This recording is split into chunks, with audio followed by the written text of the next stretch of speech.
this might be a tough decision right now. My team did absolutely NFL games that were like, whoa. I actually don't Had understand. a lot of mixed feelings. Welcome, Disgruntled.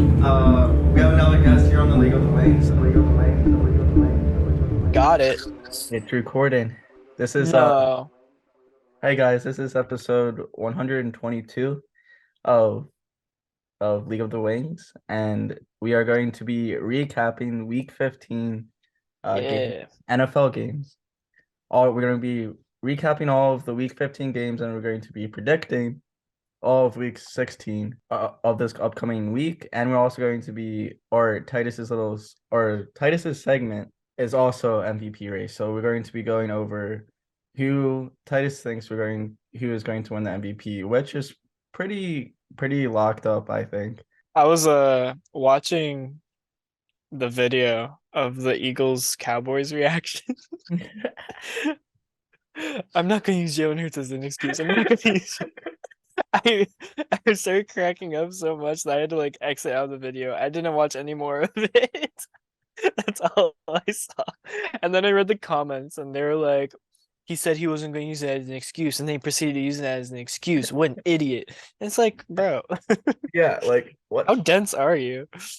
I didn't even make the entire video like focused on Jalen Hurts. I think it was like one all comment that I said that if Jalen Hurts was in, I believe that he would have made like a couple more plays than Gardner Minshew, in which he would have won the game. Like he could have won the game through that. I just said like he could probably made like a couple more plays that would have been better than Gardner Minshew, who is a backup in this league.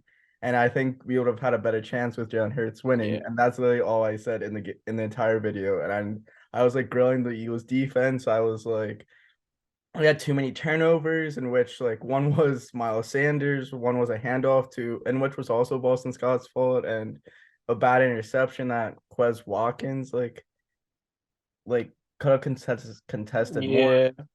But I'll go over that more.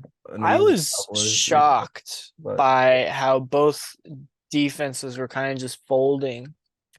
And it was a high scoring affair, and I did not expect that. I expected maybe both teams to make it into the 20s. I mean, what was the final score? I think it was pretty something. I think it was 34-40, I believe.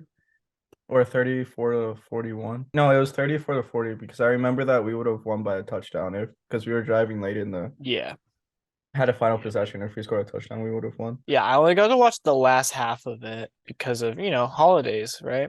But it was a good ending. And like I said last week, I'm fine that the Cowboys won this one. I know you obviously don't want the Cowboys to ever beat the Eagles, but I think it's good for the team to like kind of have these losses to, make sure they know what they need to work on going into the playoffs.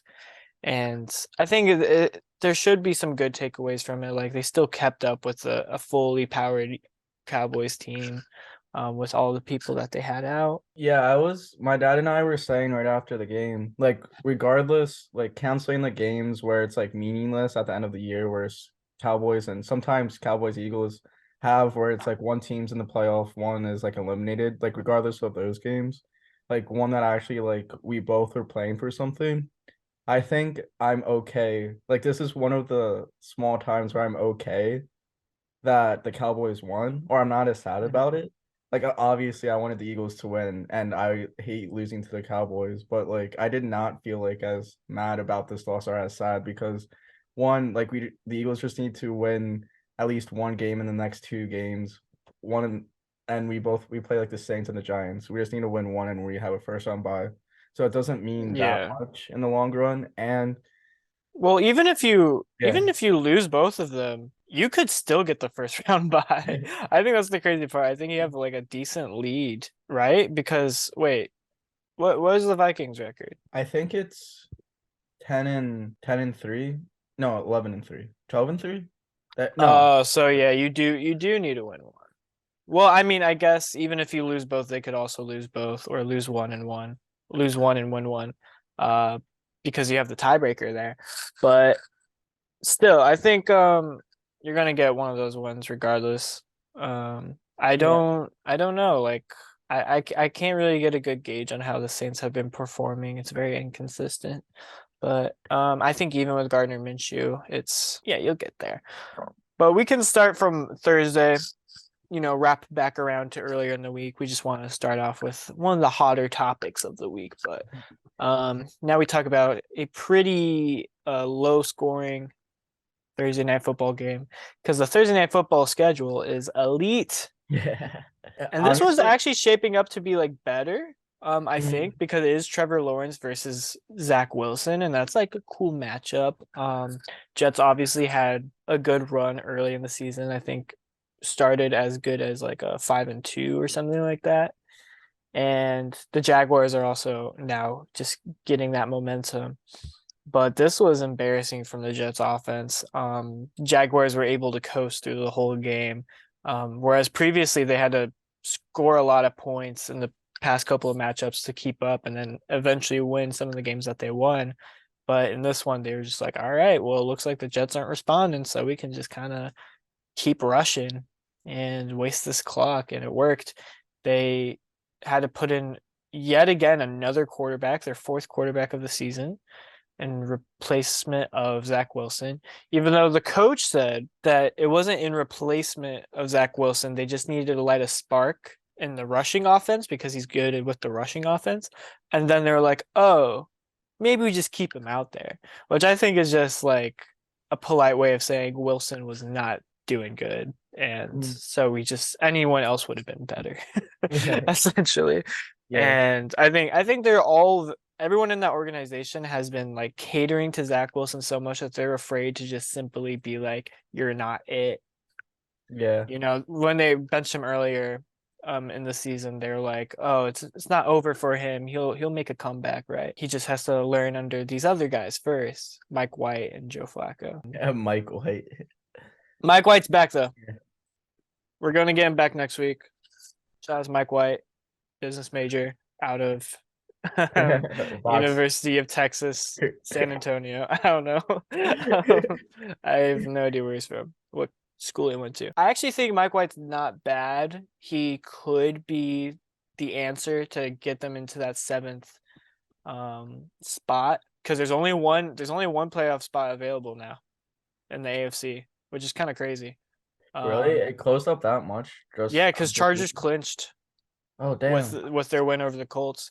So obviously there are still some divisional matchups that I think could be cleared up as well.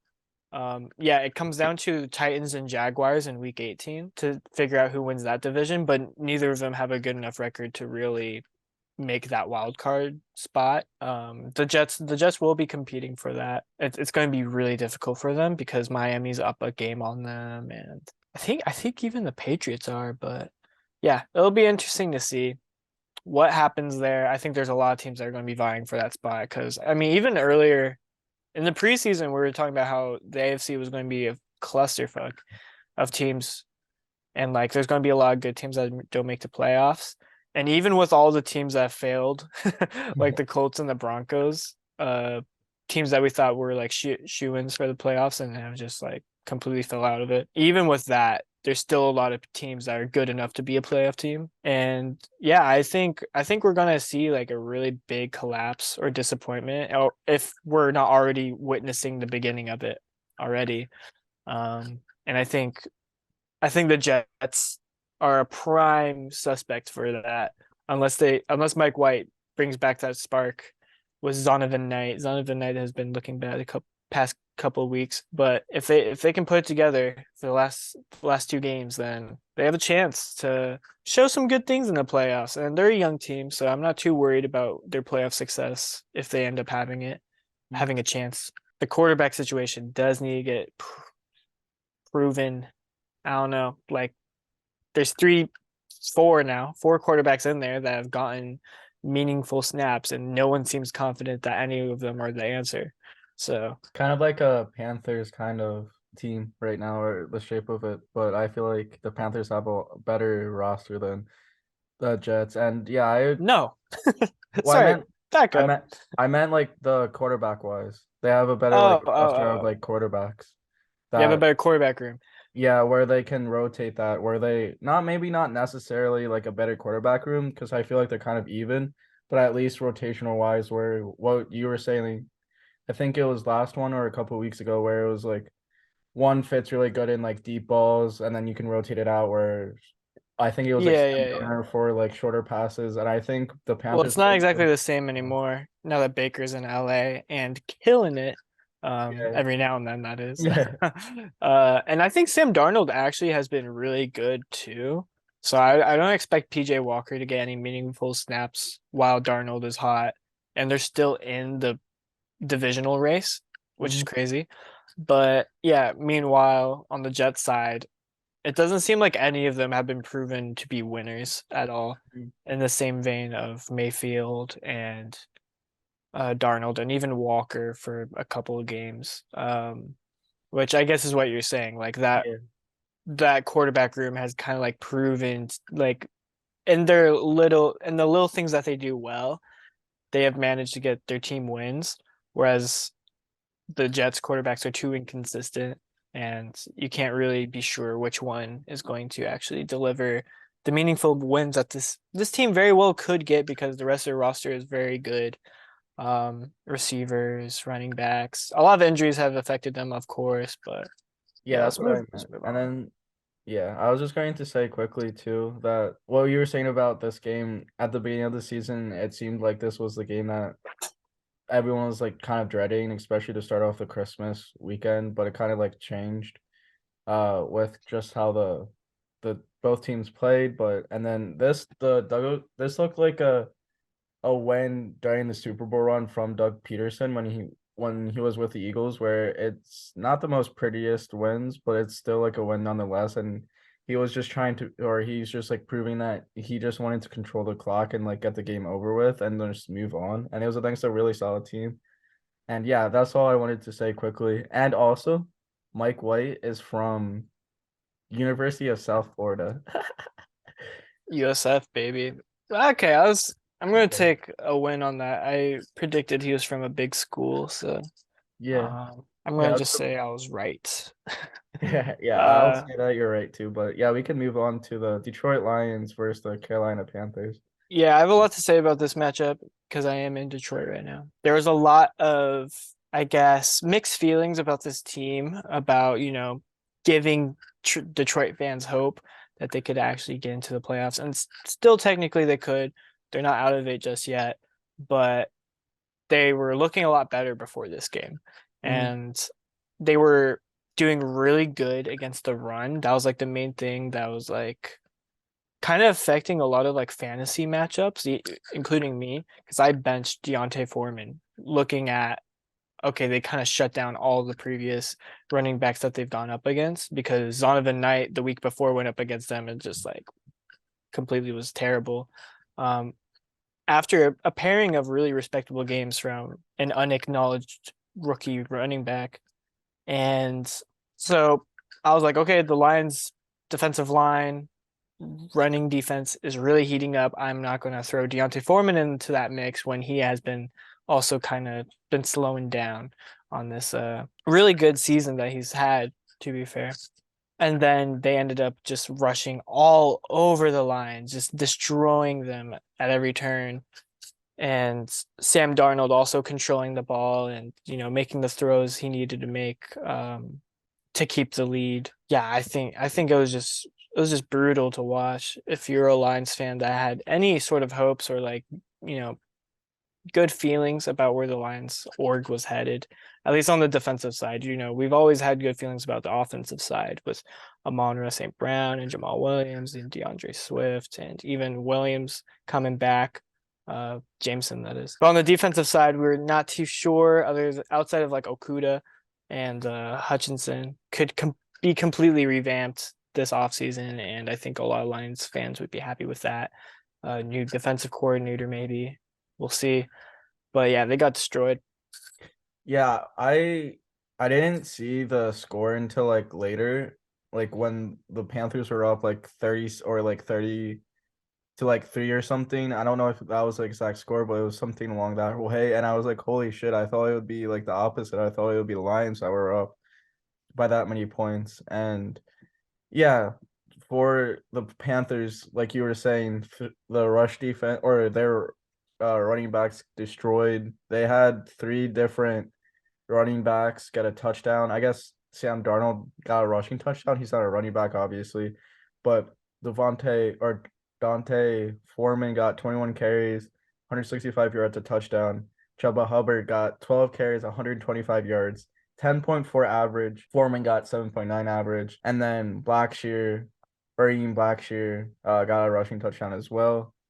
But a crazy statistic as well. The main reason why the only guy that got all the touchdowns was for the Lions was Shane Zostra. I don't know how to pronounce it. Are you trying to say Zylstra? Yes, Zostra. Yeah, he got 3 touchdowns. Yeah, off of 5 receptions, which is absurd. If he had been fantasy, which I don't think a lot of No people one did. had. No one Yeah, did. no one did. Yeah, he destroyed it. But yeah, it was very shocking when I saw how big of a lead that the Panthers had, and yeah, I just thought it would be the opposite just due to the Lions' role.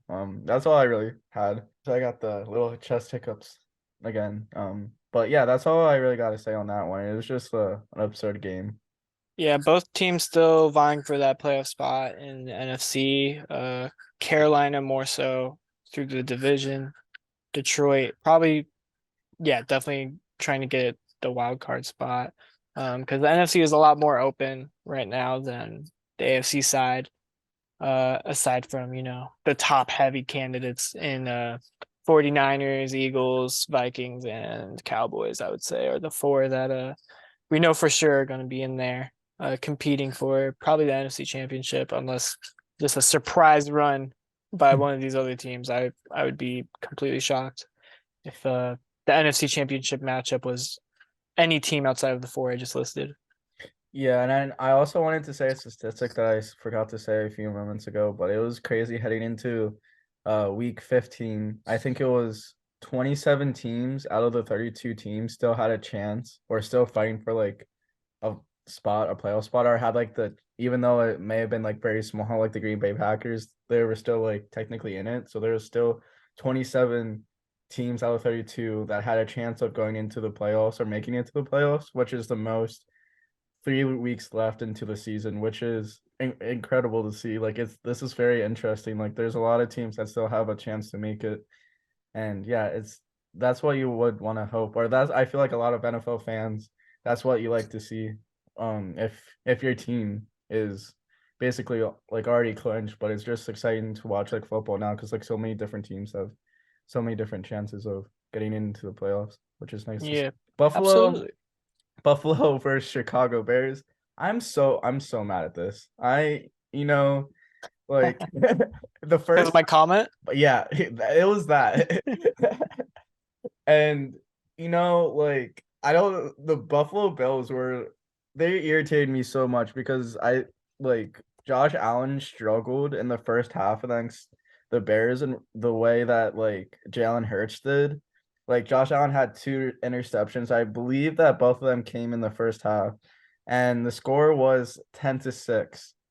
But the Bears were winning 10-6, and I was like, yes, like this gives me some, I don't know, some happiness the way that the Eagles kind of were carrying themselves throughout the entire game, where they struggled against a team that, they shouldn't really be struggling against. But then Buffalo Bills turned it on in the second half and they ran the score up, I believe. I believe they got like 2 touchdowns with like the final like 5 minutes of the game when they didn't need to and they were basically already won.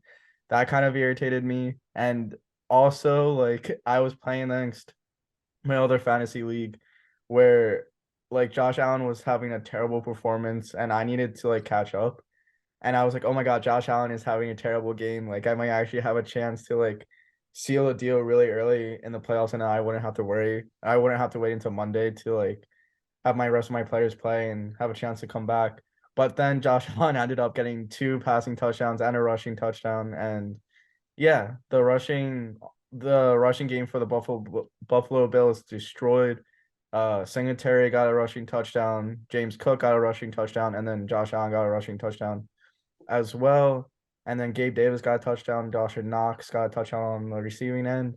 But yeah, this was a solid win by the Buffalo Bills, and they definitely changed some things up at half and dominated like they should against the struggling Bears team.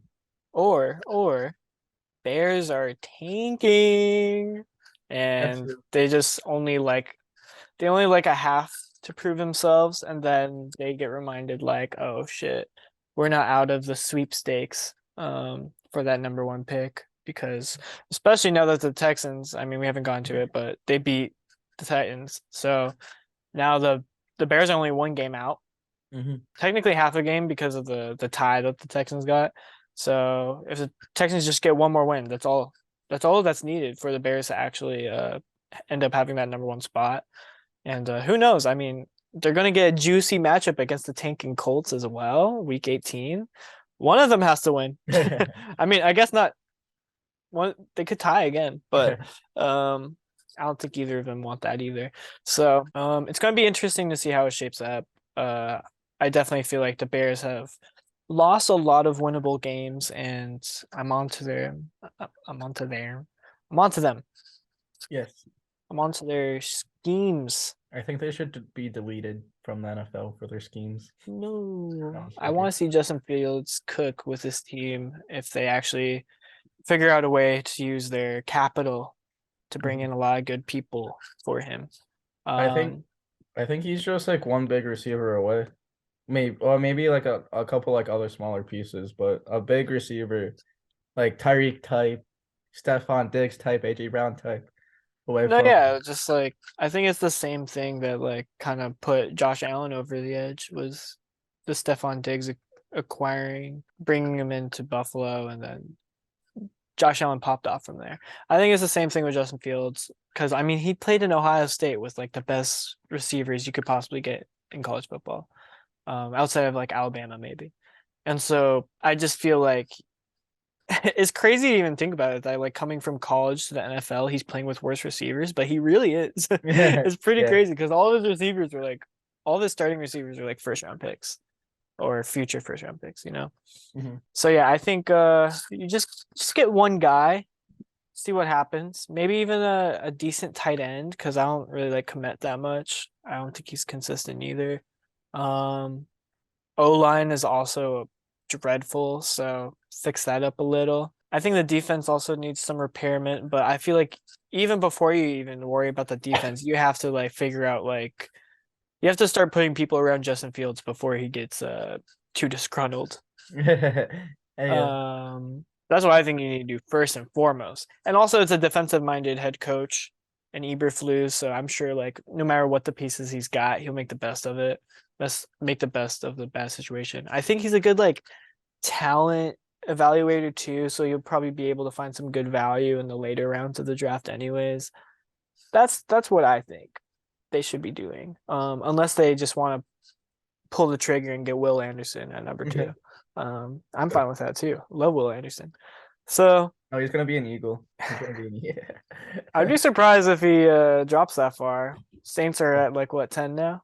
Oh shit! Unfortunate. I didn't. Hey, don't worry. The Eagles will beat him, and then they'll fix it. Yes. I wanted to know who like his receivers were, Fields, and there's literally an article that says were Justin Fields Ohio State receivers better than his number 2 option with the Bears, which is pretty funny. Yeah. But it was like Garrett Wilson and Chris Olave. I just wanted to know like who he had, which Oh, we had 'cause more than just those guys. yeah. Do you know any other? Because I was just like curious of his. I mean, just look at just look at the guys that are playing right now. Like that, those were Marvin Harrison, for example, who honestly might be like the best prospect in the entire 2024 draft class right now, just from how he's been playing right now as a sophomore. Maybe outside of a couple of the quarterbacks, you know, the Heisman winner, for example. Can't forget about him. Caleb Williams. But yeah, I think the fact that he was like a freshman with Justin Fields is just like crazy on its own. Or not freshman. Maybe he was. I don't really know. I don't know the full details, but yeah, there was just like a lot of really great guys that came out of there. Yeah, I was just like curious who he played with because like I'm always interested in like receivers and like QB rooms because like Trace he sent me like a Jalen Hurts like highlight video of like him playing to with Alabama and like showed his like story and stuff, and I keep forgetting like every year that like Jerry Judy, like Devontae Smith and Waddle were all in the same room in the same wide receiver Jameson room. Williams too.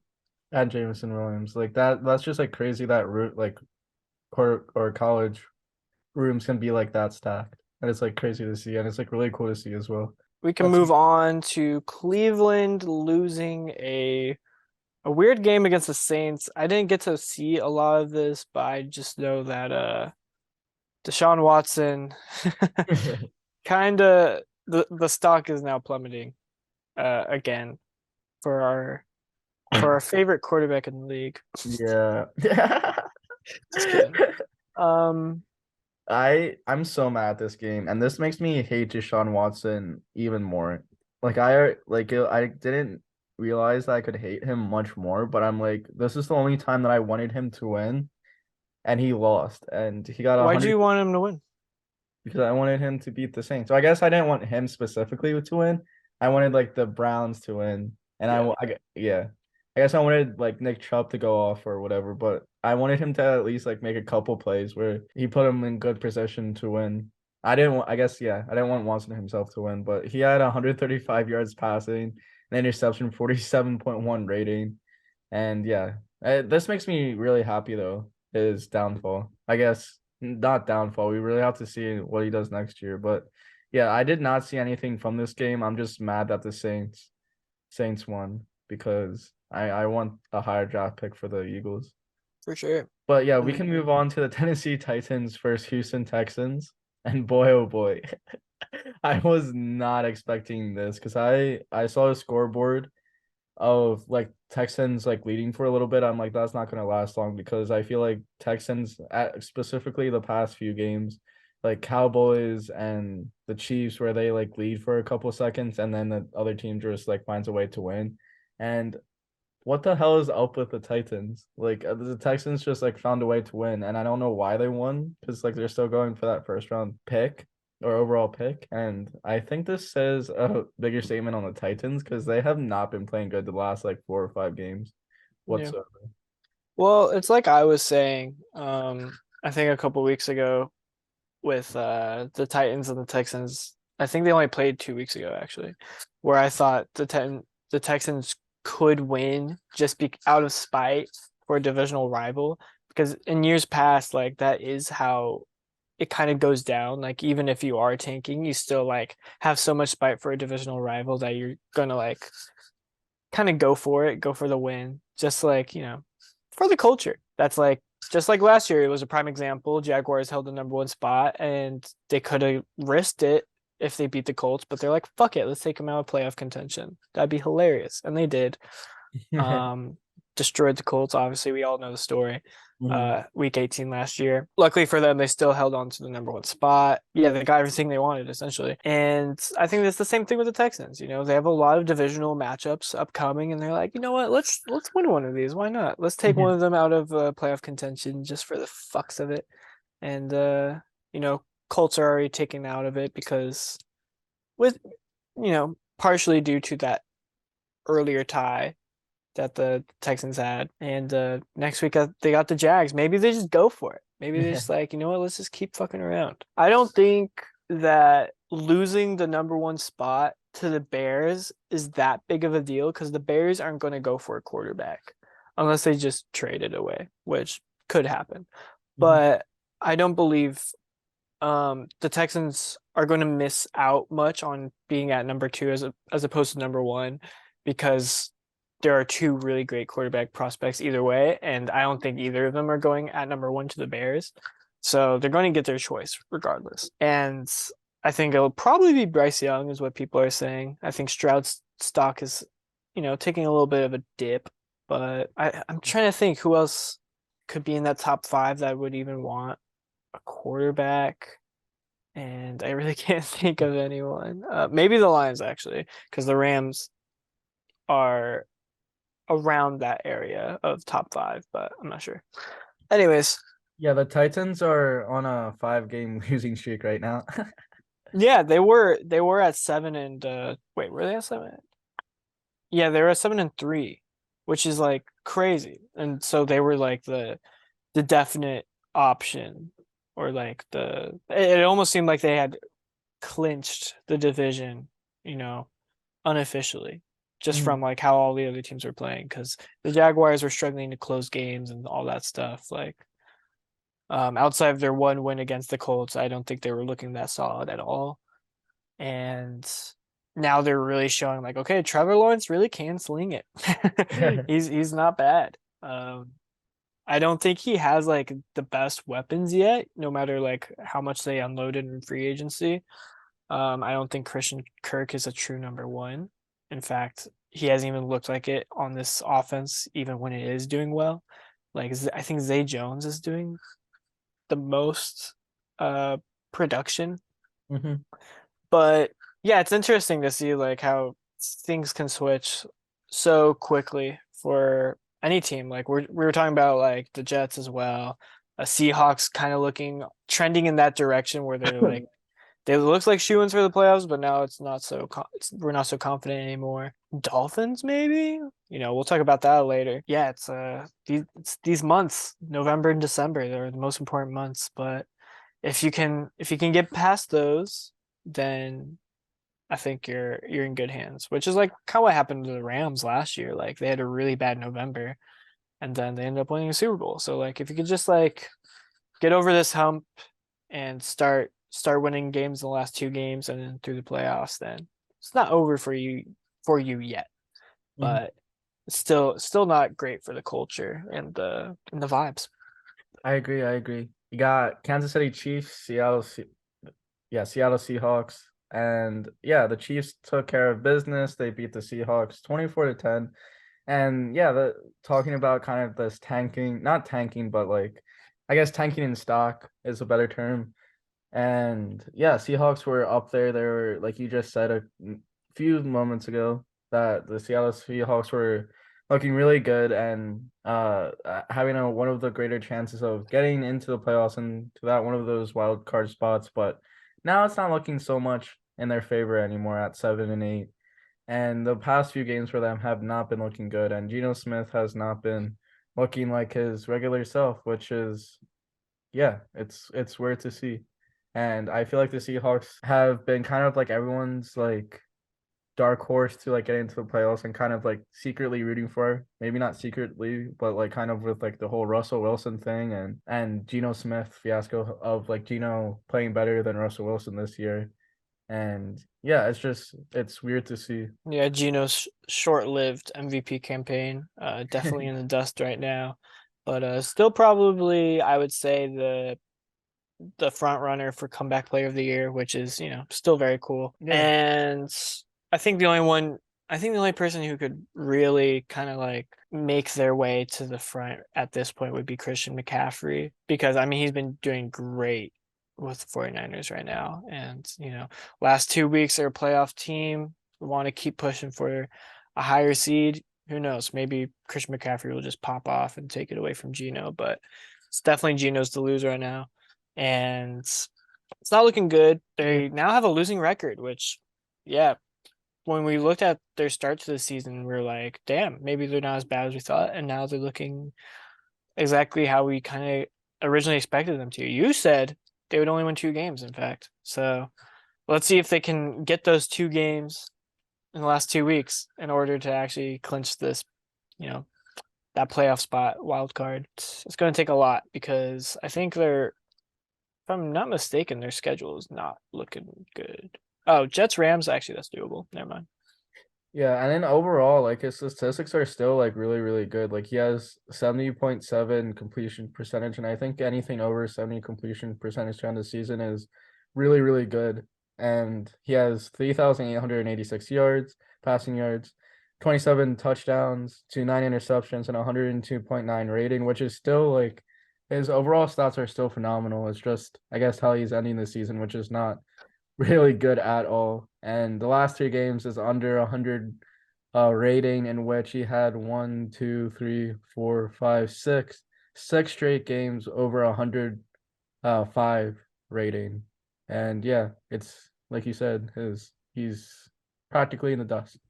MVP conversation. Yeah, it's non-existent right now. And moving on to someone who could be sneaking their way into the MVP conversation, Kirk Cousins. No, I'm joking. No. Justin Jefferson for the Vikings getting their win. Caleb's the biggest non-believer in the Vikings. He has been actively picking against the Vikings in our predictions, and I keep taking advantage of it and Yeah. basically getting those wins. They I'm beat the NFC East sweethearts, the Yeah. Giants.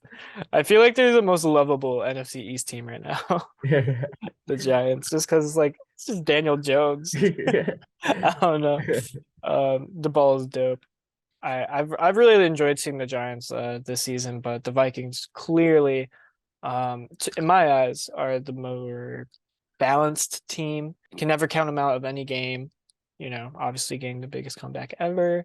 And Justin Jefferson, I would say at this point has clinched Offensive Player of the Year, barring some crazy Tyreek Hill run in his last 2 games. And Jefferson's collapse would also be needed for that.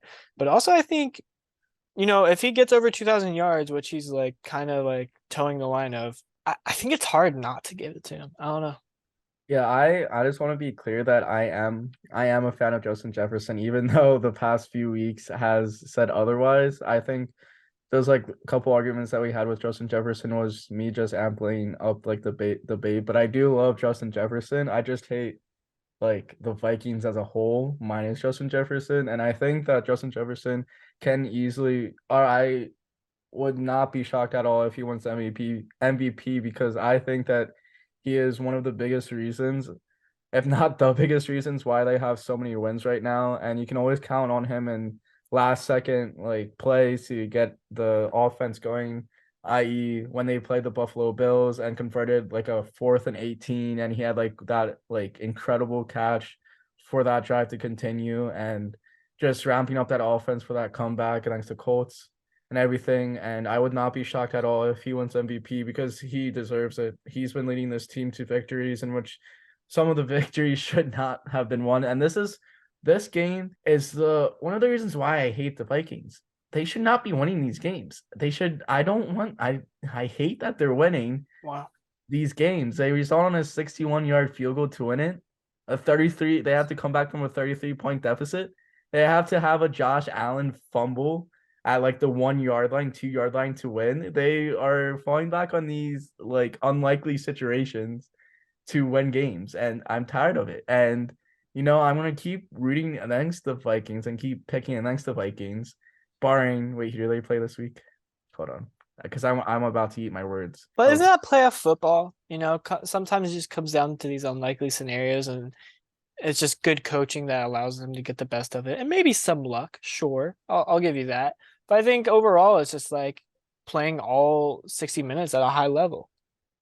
That is true. You know what? The NFL is scripted. They're gonna win the Super Bowl. I'm telling you, they're winning the Super Bowl. The way that these games are going, they're winning the Super Bowl. I don't know what to say. They're going to have an immaculate fucking playoff run. They're going to beat the Eagles off a last second drive or some shit. They're gonna beat the Cowboys on a last second drive, and they're going to go and win the Super Bowl. I don't know. The NFL scripted at this point. I think it's what Kirk Cousins deserves after all the hate he got for just getting his bag in the preseason, all that money, and everyone was just oh, he's not good. He's not good. And now look at him. He's in the MVP conversation. He's not good. I don't like it. I just really don't like Kirk Cousins. Listen, I used to be the guy, and I still kind of am, a Kirk Cousins doubter. But after watching the Colts game, I don't even think it was Justin Jefferson primarily who got them back into the game, because KJ Osborne was getting the ball a lot. Hawkinson was also kind of making some moves. Thielen, I have lesser feelings about, but still good. I think overall, Cousins does spread the ball. Like, not to say that Jefferson doesn't still like dominate receiving yards and target share, but when Cousins needs to, outside of the Eagles game, which was like a fiasco, when Cousins needs to, like he does spread the ball and gets other people involved. It's hard not to target Justin Jefferson when like what he does after the catch is just so crazy. And he can basically catch it within any 5 yard radius of himself. So Yeah, and he has Justin Jefferson has 11 receptions, 12 receptions, 12 receptions, over 11 receptions the last 3 games, or 11 straight games with 11 plus receptions, which is crazy. And I do agree with you too. Like he's been spraying the ball a lot, and like the names that you listed, like they have like a lot of receptions and a lot of like yards to account for that. And I want Justin Jefferson to get over 2,000 yards in this next game. So I want him to get like 250 receiving yards this next upcoming game against the Packers, just so that he can get it in that like 16 game like window, and that doesn't like rely on the 17th game, because like I just don't like the NFL and like them adding like another game, because it like skews all like the records and stuff. Because like Calvin Johnson got to that record in 16 games, and I don't know, it's just like records in a 16 game span where like an extra 17th game like puts them over the edge. And don't get me wrong, like if you get to 19,000 or 1900 yards receiving, that's still impressive in any yeah. situation. I'm not like smothering or like belittling that by all means, and that's still like an impressive feat to get in 17 games, because it's only like an extra game. And but I don't know, I just find it like more impressive if it's 16 games. I'll counter that by saying that I think defenses are so much better now that a 17th game actually equalizes it. Because Yeah. I think I think especially this year, maybe not so much last year, but this year especially, I think has been like one of the more lower scoring years out of the past like 5 to 10 years. And that to have to be even in the conversation of like getting to that milestone, which like nobody's ever even scraped essentially outside of Calvin Johnson and Cooper Kupp. I think that's impressive, and to do it in this year especially is just crazy. And so I'm not one of the people who like get all bothered about 16 versus 17 games. I think people should get over that. It's just kind of where we're at now. I think it's difficult because it's also like you have an extra game, so you have to like kind of like have more energy to like distribute between an 18 week season versus 17. I don't know. I feel like there's pros and cons either way, and I think people just need to get over it and just get used to it. Yeah, I keep forgetting how bad defenses were from 2010 to 2020. Like that decade, that was like atrocious. We can move on now to an interesting defensive game actually. Looking when I was watching this, the Bengals versus the Patriots. Bengals nearly collapsing and losing this game, but they get the win anyways. Kind of what Joe Burrow was saying was, listen, it's not always going to be pretty, but a win's a win. We got it. Offense obviously has to be better, but this is a great defense. The Patriots obviously has a great defense almost every year since the 1950s. Obviously exaggerating, but yeah, I think Patriots, they're so wishy-washy, as I've always said, and it's gotten them to a point where they could even get into the playoffs, and I think that's crazy to be this competitive against a red-hot Bengals team, which I really do believe is probably one of the better performing teams in the AFC as of the last like 10 games, more recently, as opposed to like season-wide. I think they've been very impressive on both sides of the ball, whereas the Bills have kind of like been failing on the offensive side, and the Chiefs, every now and then they show some lackluster defensive performances, let's say. I think Bengals are very balanced, especially as of recently, but their offense needs to step it up because they're only going to be facing good defense here on out heading into the playoffs. So yeah, unless they end up facing like the Jaguars, maybe. I don't know. But yeah, I'm excited to see more of this Bengals team and if they can step it up. But also I hate the Patriots, but I'm excited to see if they can actually make a run in these last 2 games and make the playoffs. I know there's going to be a lot of teams vying for it. We've been talking about it. Steelers even, which would be crazy. But Yeah, during that game, if the Patriots would have won, I would have said that it was rigged because during that comeback there was some like questionable calls of penalties and markings of like the field position and stuff. But I'm glad that the Bengals won. And yeah, I agree with you. It'd be interesting to see how these two teams perform in the playoffs and being able to get into the playoffs. yeah. Yeah. Right now there's 5, 7, and 8 teams. Almost all of them depending on the Dolphins collapsing in order to get that wild card spot. The only ones not really depending on that is Jaguars and Titans, who would just get in there because of the division race. But yeah, Patriots, Jets, Steelers, they all want it, and even the Raiders technically not eliminated just yet. So I'm rooting for my top team right now that I'm rooting for in that AFC side is the Jaguars right now. I'm sorry, Dolphins, but I know it's not like the Dolphins can still make that wild card and the Jaguars can make that the divisional the division. yeah, I'm pretty sure I think it's almost exclusively like Titans and Jaguars can only make it but through the division and not through the wild card. But I just want to see Dougie P in the playoffs for his first year coming back. That's all I want to see. that'd be pretty cool. But Also, to go from first round pick to playoffs would be an incredible turnaround. yes, and back to back first round picks too. Yeah. Which is crazy. The next game, I tested the curse and the curse remains correct. And that's to teach their own, I guess. The Atlanta Falcons versus the Baltimore Ravens. Baltimore Ravens won 17-9, and I picked the Falcons to win, and they did not.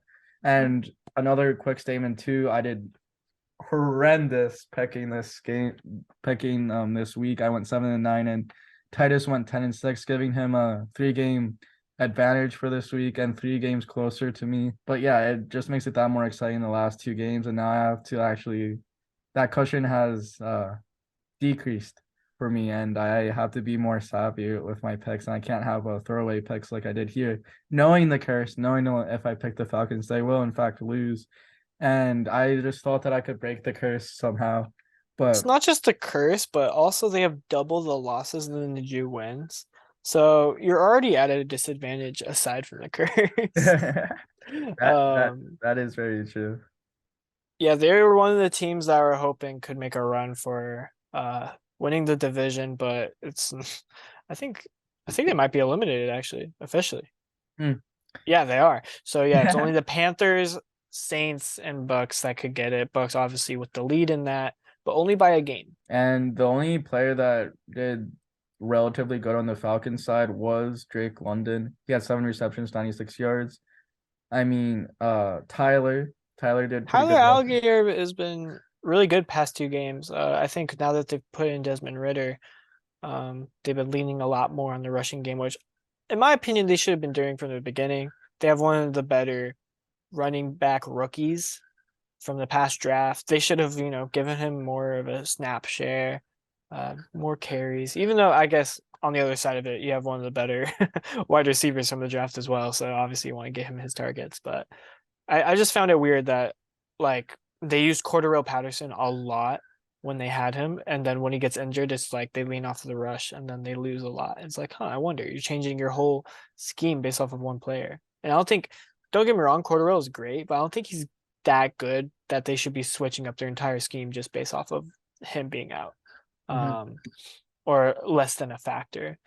And so, yeah, I think Arthur Smith's coaching and like usage of some of his offensive players has always been questionable to me, because I mean Kyle Pitts was a top 5 pick in the NFL draft that one year, and he's barely ever used in the receiving attack, and I don't understand why you'd reach so far for a tight end when you're going to use him like never. Like he deserves to be used like Travis Kelce is used, in my opinion. Because he's the highest tight end that was ever picked. And if you're going to have that feat, you better use him like a Travis Kelce, like you just said. Yeah, and I feel like and we're seeing like what happens when these elite tight ends do kind of like get open. George Kittle these past 2 games he's been amazing. Really helping Brock Purdy get his first couple of starts. I think he's been leaned on a lot. Yeah, I don't think Ayuk I guess Debo's out, so can't really use him much. Christian McCaffrey has been leaned on. Debo's supposed to be coming back this week, I think. Oh, Or that's he's good. listed as questionable, so I don't know. That's like not guaranteed anything, but But yeah, I think Kittle has been really good for the whole 49ers organization in like switching through all these quarterbacks this season because he's been consistent. He's a great run blocker. And when you actually like put him out into the open field, he gets results.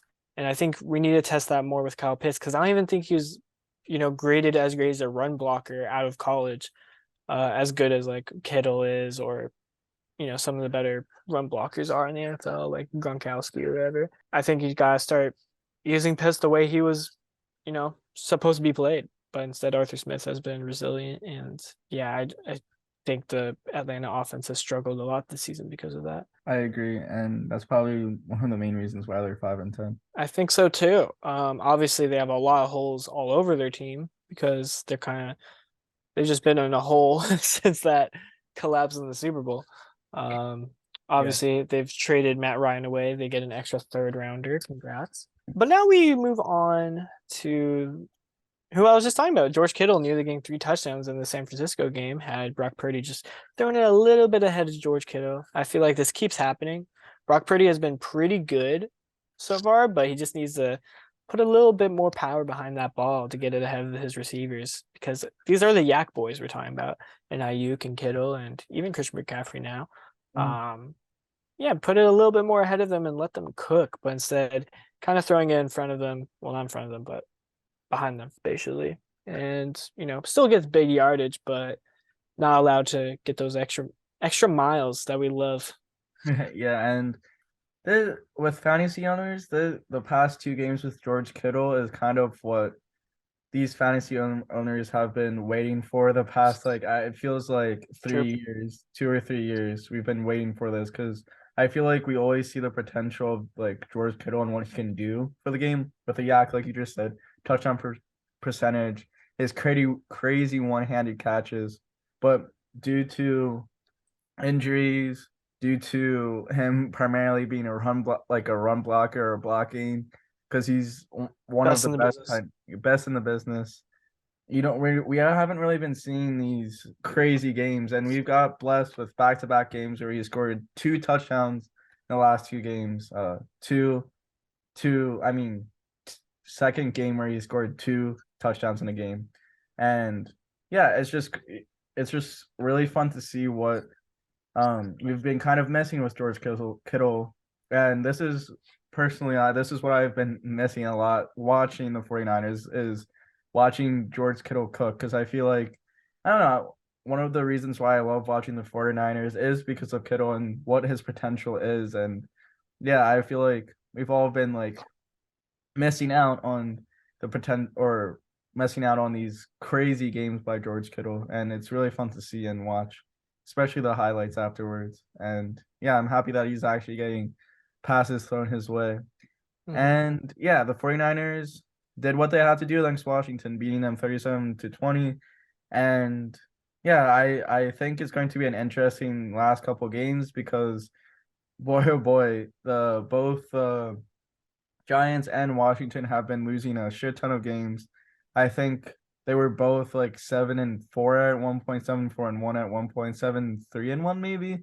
I don't know if it was they were that good, but yeah, it's just like they've been losing the past 2 games, and it's just making that NFC wildcard playoff push even stronger. And there is still a chance that all of the NFC East teams can make it into the playoffs, which honestly I did not think that it would last this long. I thought one of them would be tanking a lot more and one of the teams would basically be out. But yeah, it's going to be interesting to see if all of them can make it into the playoffs or not. Especially since the Seahawks have been losing. But yeah, the Niners did what they needed to do to win. Moving Yeah, on. I think before I move on, Yeah. San Francisco has been a prime example of a team that has not needed to depend on a quarterback at all. Jets struggling to figure that out, it seems. I think the Colts try to be a team that could do that with like really great playmakers and Michael Pittman, Jonathan Taylor, all of them. I think that a lot of teams are trying to copy that same style, I guess, or like scheme where the skill position people, and even the offensive line, they just put in a lot of the work and take a lot of the pressure off the quarterback so that any average quarterback can go in there and have a really successful day. Not to say Brock Purdy is just like succeeding only because of the system. I think he's doing good things outside of that, but I don't think he would be putting up 37 points with any other team, to be honest with you. So I agree. could the 49ers win with this rookie quarterback who is Mr. Irrelevant? I think it is very possible, which is crazy to even think about, but I just don't see a I don't I'm sorry, Caleb, but I don't think there's a team that definitely beats them. Like no team that I'd be super confident that beats them. I think at best it's like 50-50 between like a matchup with the Eagles or the Cowboys or even the Vikings. I think they're all 50-50 matchups, and I would not take one over the other. It's too hard at the Yeah, top. the 49ers are definitely the most scariest team in the NFC and is the one team that I do not want to face in the playoffs because if they somehow, I'm just praying that they somehow get eliminated before the NFC Championship or maybe we even meet into the divisional round in which I think we will face more of a chance facing the Cowboys in the divisional than the 49ers. But Yeah. yeah, it's a crazy thing that they built a well-oiled machine and I think there's not many Mm-hmm. teams and I think the Eagles are one of the teams that have come close to that.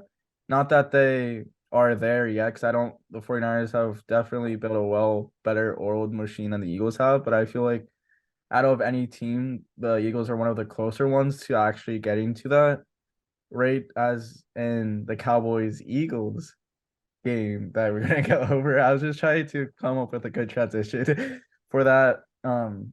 Yeah. But I think the Eagles have did a decent job, especially this year, doing it, and they still have like a lot of pieces to build on to actually get to that point because I don't think they're at the point of the 49ers where they can place in an average QB and it's still like succeeding like how the 49ers are succeeding because I think with the 49ers like they're blowing out teams with an average quarterback and yeah, I just don't think the Eagles are quite there yet. But out of all the teams, I think the Eagles are closest to that. Getting to this like Cowboys Eagles game, I'm not going to speak too much on it because like we already talked a decent amount at the beginning of this podcast and then I uploaded like a reaction where it was just like talking based. So the only thing that I'll practically say is one, the defense. Our defense did shit. Like our defense did so bad. And you know what? I'm sorry to say this, Titus, but T.Y. Hilton is public enemy number one for the Eagles because I think you have bigger issues than T.Y. Hilton on his one catch that I think you should be happy for him because it has been a year since he was even on an NFL football field. Come on, just let him have his one moment. You have bigger issues.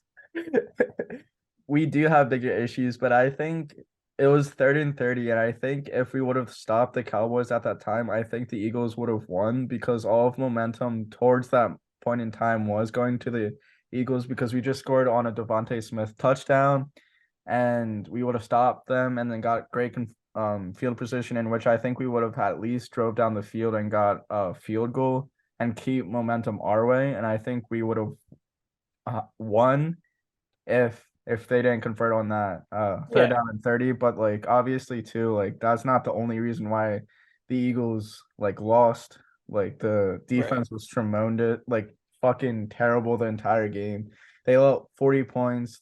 Cowboys, like they could barely stop the Cowboys. So like not all the blame was on that singular play. I just No, like yeah, no. yeah, Situationally, it was a very clutch catch from TOI, which yeah. is what he's been doing his whole career. Just didn't exactly have the quarterbacks in his last 2 years with the Colts to really support his uh his stardom, honestly. Could never really get the deep ball from either Rivers, who just didn't have the arm, or Wentz, who had the arm but just not the brain. So The only time I think T.Y. Hilton that I can remember actually got it was because it was so underthrown and then deflected off of one of his teammates and then into his hands in the end zone with Wentz. That was the only one I can actually remember. And then obviously with Rivers, he was old man, so it was a lot of check downs from Rivers, getting it to tight ends and rushing the ball a lot. So yeah, T.Y. Hilton in his last 2 years with Colts just was not put in the right position. But with Dak, I think he has a chance to really show everyone like, hey, I may be old and may be 1 year removed from football, but I still got it. Yeah, Um, I'm like really happy for him. I just wish it wasn't in that specific situation against the Eagles. That yeah, for sure. yeah, it was just that's why I hate that he like went to the Cowboys. I love that he has like Dak and a lot better um quarterback and everything. I just wish it wasn't the Cowboys so that I could like actually root for him and not Yeah, against him. But yeah, and yeah, the defense just needed to play a lot better. And Gardner Minshew, I think I think we would have won too. Like I think Minshew played it kind of exactly how I kind of saw him playing, with he was able to put a lot of balls perfectly in the spot and made like a lot of great throws and stuff. But with that, he also made like a bunch of bad throws as well. A lot of underthrown balls. Like there was a pass to Quez Watkins that he overthrew, in which if he put it on the spot, it would have been like a 30-yard touchdown because Quez Watkins was wide open, but Minshew just overthrew him. But we ended up getting a touchdown on that drive. And then the turnovers as well. He had a fumble and 2 interceptions, and you just simply can't win football games with 4 total turnovers in a game. And or it's very hard to. Not that saying it's impossible because we came relatively close with just 4 turnovers on the offense. But yeah, you just can't have 4 turnovers in this league and expect to win. But I'm just surprised that we were able to make it this close, even though our defense did not play that good. Because like we were leading by 10 points at one point in the game. And I think the Eagles as a whole like did a really good job like staying in this game, even with a backup. And that's why I made the comment earlier saying that if Jalen Hurts wasn't, I think he was able to control the offense for a win. But that's the only reason why I'm saying, because like we almost won with Gardner Minshew.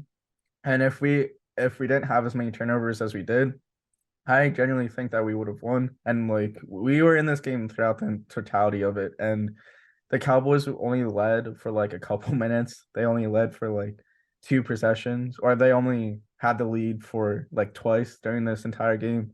Because I think it was 1 14-10, and then at the end of the game, because we like scored a touchdown immediately after they got out 14-10 to make it 17-14.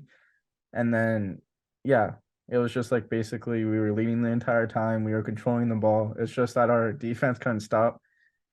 CD Lamb basically. CD Lamb had a monstrous game. He destroyed us. And with our defense, there's a couple injuries that happened during the game, which I'm concerned about.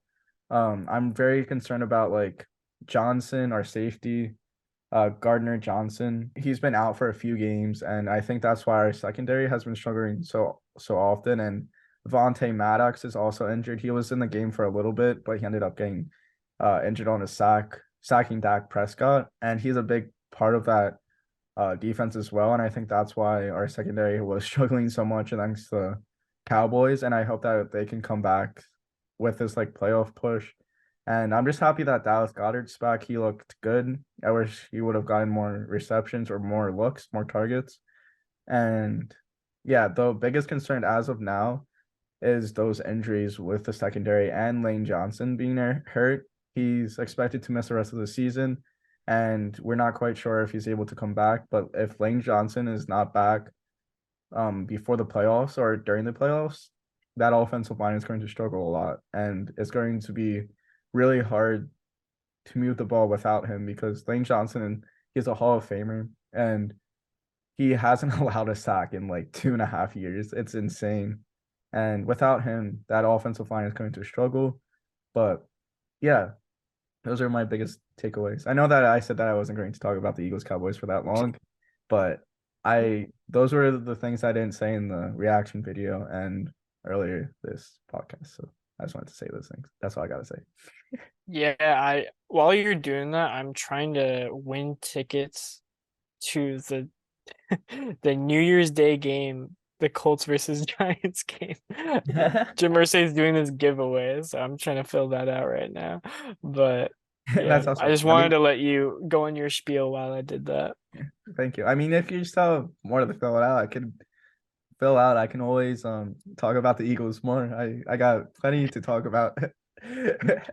No, I'll submit it later. But All right, cool. Yeah. we could talk about on the other side of Pennsylvania. Mm. Pittsburgh hosted the Raiders and barely got a win over I mean, both teams are struggling, but the struggling Raiders, who have breaking news now benched Derek Carr Oh, in really? favor of Stidham, Mm. even though they're not out of the playoff contention just yet, but it's a very outside chance that they get it, that they get in. And people are assuming this is because that if he passes a physical this offseason, then a lot of his contract money is not guaranteed from the Raiders. So they're trying to get out of his contract by benching him, keeping him healthy for that checkup in the offseason. And some people are even predicting that he could make his way over to Washington because obviously they're in need of a quarterback there, and I think Derek Carr is definitely a step up from what they've been dealing with. Heineke and Wentz combo. Wentz also starting next week, so yeah, there's the updated news there. And meanwhile, we've been talking about all season, will or will not the Steelers and Tomlin have a losing record for the first time in a long time? Mhm. One more loss. That's all it takes for the Mhm. Steelers to have a losing record, which would be obviously his first, Mike Tomlin's, but two more wins, and they make the playoffs too, most likely. So a lot riding on these last two games, and I think Pickett has been looking, fine, doing what he needs to do. What do you think, Caleb? Yeah.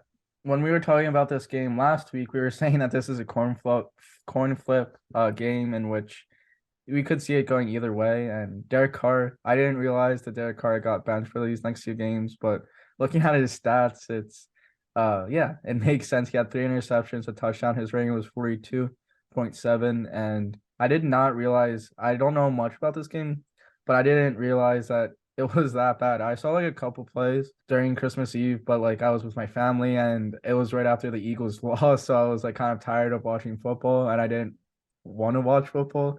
To be honest, after that loss, I think the Steelers can win these next two games. Wait, let me just look up these next two games for the Pittsburgh Steelers because I would not be surprised. Oh, Ravens and Browns. So those are going to be difficult games to win because obviously any divisional game is going to be difficult, but they're very doable because they or I guess Ravens beat them a few weeks ago, but it was a close and the Ravens have not been looking too good with these low scoring matches and the Browns have not been looking good at all.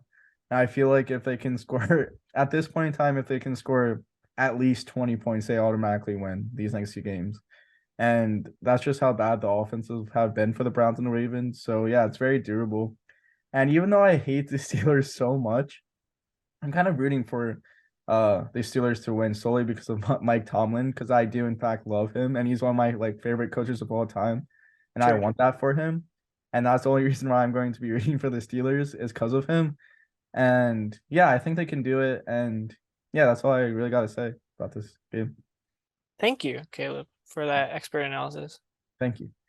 Miami Now we Dolphins. move on to the Christmas games. We had a decent grouping of them. I think they were shaping out to be like pretty mid to say the least, but I think that at least this first one was pretty fun to watch in my opinion. I agree. Miami Dolphins losing to the Green Bay Packers, who are now actually in a position where they could make it into the playoffs against all odds. It's been a while since Aaron Rodgers has missed the playoffs, I would say. Mhm. Coming off of his back-to-back MVPs and back-to-back 14-3 seasons or 13-3, high winning seasons. Obviously not going to reach that benchmark this year, but could still end with a winning record, 9-8. and maybe they make a run, unlike their past years where they're one and done. And then on the other side of the ball, Miami Dolphins, Tua's just honestly he's just looking worse and worse. 3 interceptions. He's not looking good at all. One on the game-winning drive that just was lousy, to say the Yes, least. he had 3 straight interceptions and 3 straight possessions. It was back to back to back interceptions and 3 back to back to back possessions, which is not good. And when you have Waddle and Hill, that's also not really good. And Waddle went off with only 5 receptions, 143 yards and a touchdown. His average was 28.6. Tyreek Hill eclipsed 103 yards with only 4 receptions for 25.8 average. But that's telling me that they're relying on the deep ball and deep big plays to actually get them in games, which is not good at all because I feel like you can't rely on big plays to win games. And yeah, I think what you said about the Packers, if they do end up making it into the playoffs, I think they have probably a greater chance of making a late run into the playoffs because they have some grit to them, and they have some grittiness that they didn't have the past few years because the past few years they were a 13-win game or a 13-win team, 12-win team, even 11-win game team where they're like, all right, like we got this chip on our shoulder that we're the best team in the NFL or one of the best teams in the NFC, and we can kind of coast in the playoffs. Whereas now they kind of have to fight their way into the playoffs, and they're like, we're not going to take a loss from here, and we're not going to take no for an answer. And AJ Dillon has been playing really good. He had 11 carries, 36 yards, a touchdown, kind of his off game. But the last few games he's been playing really good, and I think is one of the bigger reasons why the Packers have been winning, which is surprising because you would think that Aaron Jones being kind of their lead back would kind of be the reason why they're kind of leading in the rushing. But yeah, AJ Dillon he's just been a touchdown machine last 4 games. He had 5 touchdowns the last 4 games. And yeah, he's been just killing it on the run game. And yeah, that's what I really all got to say about that. And oh wait, Hill, fuck you. I needed you to score that touchdown. I got you in fantasy. I needed a Waddle performance, but that's all I gotta say. Yeah, there's so many different situations where I could have won in fantasy and didn't. So I'm also on that wave. A very fantasy relevant game to me was the Rams beating the Broncos 51-14. A disgusting performance from the Broncos offense yet again. And also, frankly, the defense, worst performance of the year.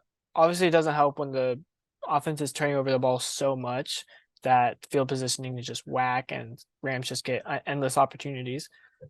I can sympathize with that. But even outside of that, like, it's been the same old story all year. It just feels like the defense finally had enough. They just collapsed. They're like, we can't keep up with this anymore. Russell had to get benched.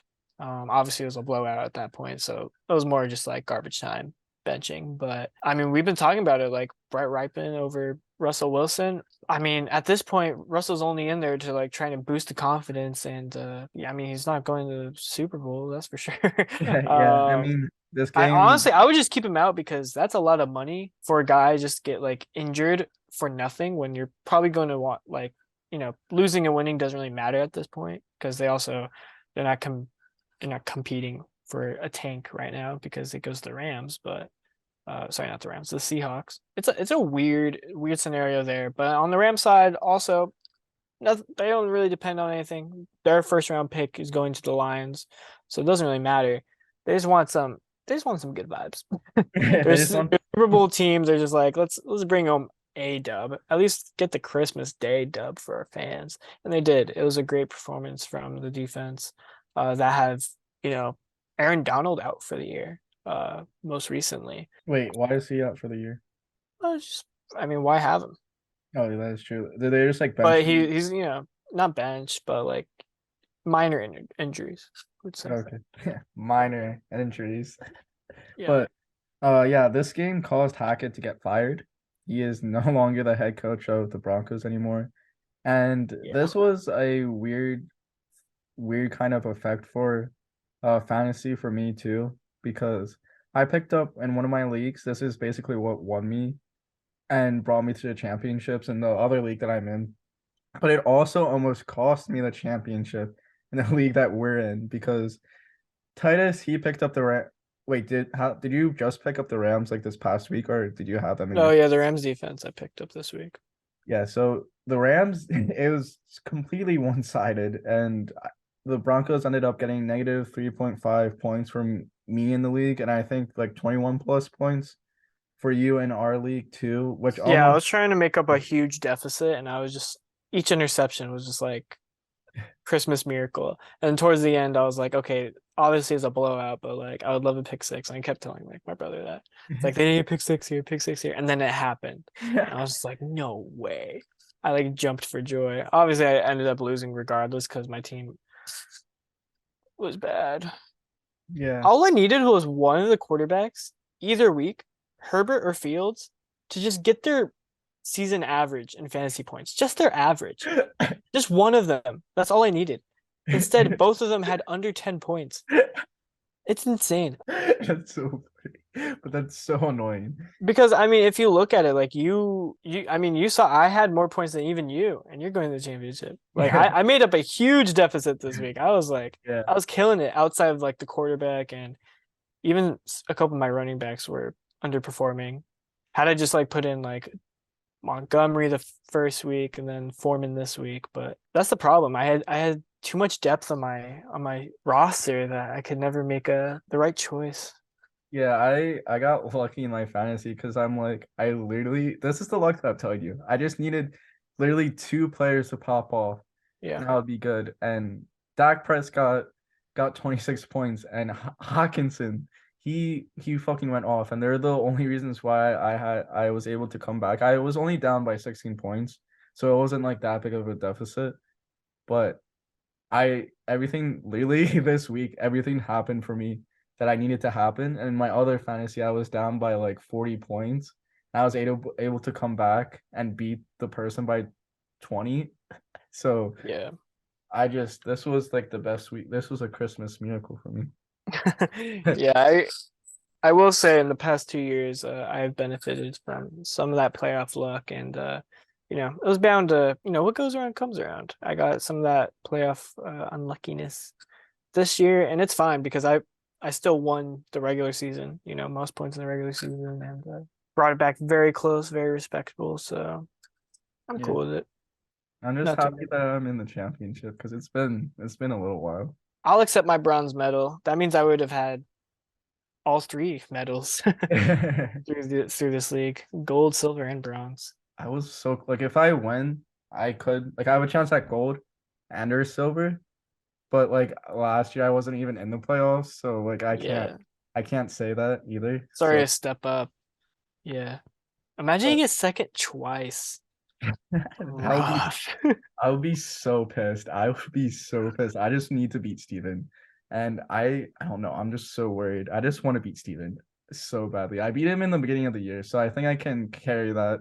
My luck is going to carry, I think. We'll see. But that was Moving a forward yeah, that was a though. tangent. Yeah, quite a fantasy tangent. It was bound to happen. The Buccaneers beat the Cardinals. Not much to really talk about there other than an interesting OT comeback win from Tom Brady yet again. He's going to go to the playoffs, win the Super Bowl yet again. It's just the same formula every year. I'm tired of it. It's Cardinals obviously not really playing for anything. In fact, it's probably best they lost because at least they have a higher draft pick. yeah. So yeah, Do there's you, that. do you think this is the worst Tom Brady led team? Ever, yeah. Yeah. I was thinking about this, like just because Patriots have always been good during Tom Brady's time there. I would definitely say like a lot of underperforming stars on the Buccaneers team, because like even their defense, which has been really good past couple of years, has been very inconsistent. Mhm. And another thing I was thinking about is how in the past couple of years we've seen like this same formula of like, okay, Tom Brady goes to a pretty stacked Bucks team. We all think like, oh, they're gonna win the Super Bowl, and then they do. Matthew Stafford goes to a really stacked Rams team. We're like, oh, they're going to win the Super Bowl, and then they do. This year, I feel like we don't really have that same storyline with the top teams. It's just like a lot of a lot of teams or quarterbacks could get their like first big Super Bowl outside of like Patrick Mahomes, who would just be repeating, obviously. But the storyline is like between like Josh Allen with the Bills getting into their first Super Bowl and then bringing back that win, which has eluded them for so long, and then Bengals with their Super Bowl rematch, and then on the other side with NFC, 49ers, Cowboys, Eagles, and Vikings all would be getting like really big Super Bowl wins for their quarterbacks who have never gotten it before. Especially like 49ers who were there not too long ago and lost it. I think it would be a pretty big story and all of them, obviously, but it's not like the same formula where it's like a big time quarterback going to a really stacked team. It's just like, all of these like homegrown sort of players finally getting their chance to like the window of opportunities open. It's not like a super team right now, unless you want to count the Eagles as a super team. But Yeah, and it's an interesting statistic to kind of like add on to that too. I'll like put it up on the screen because like I'm not gonna read all this. It's like a long list, but like it's as of beginning of last week. So these are like all the teams that are in the playoff picture, and obviously it's going to change because like there's a lot of teams variable. But as of the beginning of last week, all of the AFC teams, like their quarterbacks, all were taken in the first round. Like Josh Allen, Patrick Mahomes, Joe Burrow, Ryan Tannehill, Lamar Jackson, Justin Herbert, Tua. But it's like a completely different story in the NFC side where it's like Jalen Hurts is second round, Kirk Cousins fourth round, Daniel Jones, I guess his first overall, but like Dak Prescott fourth round pick. So it's like it's crazy to see that like kind of aspect to kind of add on to that. But yeah, I kind of like this homegrown, like basically all the teams like drafted their quarterback basically in like the first rounds and stuff. yeah. Which is really cool to see. Now we can move on to the last game on Boxing Day. We had the Colts trying to bring a spark to their offense. They're not really playing for anything. They're just trying something new. Let Foles cook. And he did not at all. Got a field goal. I was depending on them to get a lot of field goals to win my fantasy matchup, but instead they went for a lot of fourth downs and missed it. So no one won, essentially, in that whole scenario. They failed me and they failed themselves. But at least they're now top 5 in the draft. Bryce Young, here we come. Yes. I'm just sad that this is what Nick Foles' career has become. He should have just retired as an Eagle. He just should have retired as an Eagle. Like this 3 interception performance. Come on, Foles. Like I don't want he's going to New York this week. He could beat the Giants. Possibly, but like I just like Foles, come back to like the Eagles for a year and retire as an Eagle. Come on. Come back to the Eagles. Come on. But yeah, I don't have anything to say other than thank you, Eckler and Allen, for winning me my fantasy teams. Oh, true. Fantasy games. Yeah, they had good games. Chargers, an ugly offensive performance, I would say. Justin Herbert did not have a passing touchdown at all, but they clinched. They're going to the playoffs. Herbert's first. After barely losing out of it to a overtime Raiders game that sent Derek Carr and Hunter Renfrow to the playoffs. That was a weird team. That was a very weird team. Crazy how that turned around on us all of a sudden this year. Everyone's saying Derek Carr's not that bad, and now he's got benched with Devontae Adams. Yikes. Anyways, yeah. Moving on to the MVP race. MVP race? What's that? The MVP race is a race of players that has slowly been dwindling down because people get eliminated from not being good players. I can see this. This list has very dwindled a lot. Yes. There are now only 5 players, technically 6 if you count our defensive candidate for Defensive Player of the Year. And I'm going to tell you each of their cases for winning the MVP, all right? Mm-hmm. Some of them have a very outside chance at this point, but still, I think it's important to talk about each one of them. First, we start off with our defensive sweetheart, Nick Bosa, who is leading the league in sacks, quarterback hits, pressures, and is second in the tackles for loss with no missed tackles. A lot of people are still going to say Michael Parsons, and I say No, No. I disagree because when you look at the rest of the Cowboys defense, they've all been very productive, right? And not to say that the 49ers defense isn't very solid as a unit, but it really feels like only Nick Bosa is getting like the numbers to support that. I think he's been a huge reason why they are such a force, and the offense never has too much pressure to have to keep up because defense has been keeping them to low scoring games. And obviously this past week, the 49ers defense had a very different performance than the Cowboys defense. I would say Nick Bosa had a really good game against Washington with 2 sacks, putting him up to 17.5. And he's my large favorite at this point for Defensive Player of the Year. And who knows, maybe if he just goes on a rampage, he could get MVP. Why not? It's going to take a lot for that to happen. But at this point, Nick Bosa, he could do it. Who's he playing? Let's find out. 49ers. They will be ending with the Raiders and the Cardinals. Raiders starting Stidham and the Cardinals starting McSorley. I think this is a very good matchup or schedule for a defense that has been very dominant. Great way for Bosa to close out and win MVP. We move on to Justin Jefferson. And if you notice, I didn't just put offense next to his name for being in the campaign for Offensive Player of the Year. He's clinched that in my book.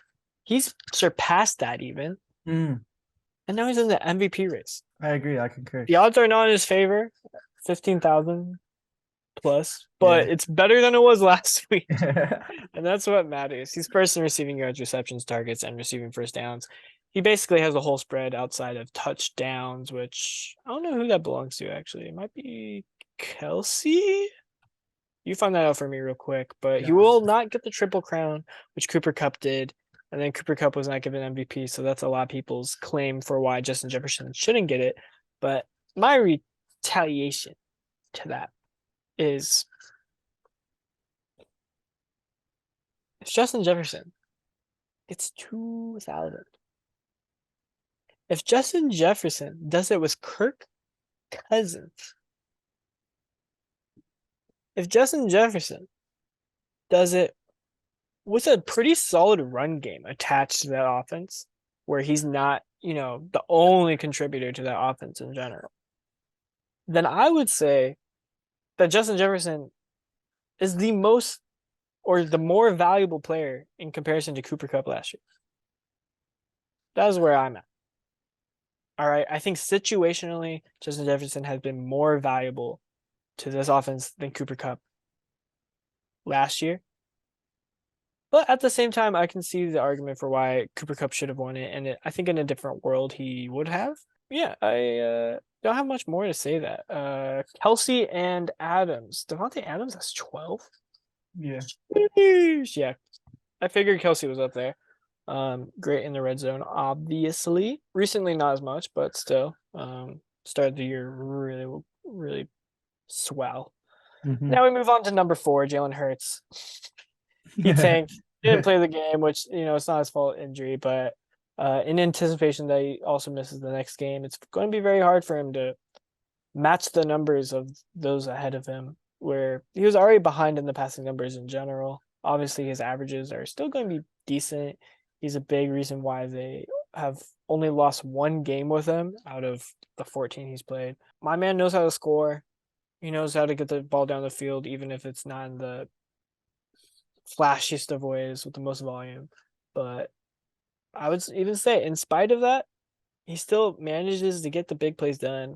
I think he has everything you would want out of an MVP candidate, except for the fact that the rest of his team is just busted. So he doesn't get to exactly flex as much as maybe we'd like, which Mahomes obviously has the chance to do, and Josh Allen had the chance to do, but kind of has failed at doing. Joe Burrow has a chance to do as well. Yeah, I think Jalen Hurts is just in obviously a really great situation for him to succeed if the success in question is winning games and getting to the Super Bowl. But as far as individual achievements, not to say that he doesn't have those. He's had an amazing season, but he won't surpass the big boys at the top right now. But something crazy could happen. I don't know. Maybe Patrick Mahomes throws 5 interceptions. Maybe Jalen Hurts comes back and just destroys whoever they play week 18. Is it who is it actually? I don't know. Week 17. 18. Oh, I know it's the Saints next week, but who's your last? Giants are last. Oh wow. Yeah. Which he had a phenomenal game against the Giants last time. So yeah, Of course. but Phenomenal.